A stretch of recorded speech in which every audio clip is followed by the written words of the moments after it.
أعوذ بالله من الشيطان الرجيم.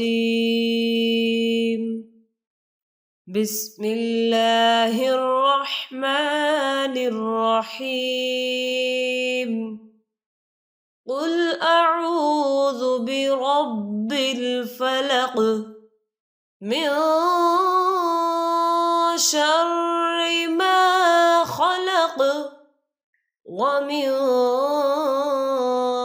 شر غاسق إذا وقب ومن شر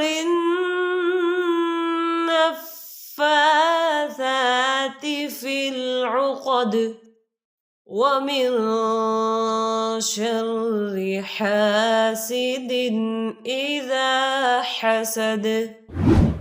صدق الله العظيم.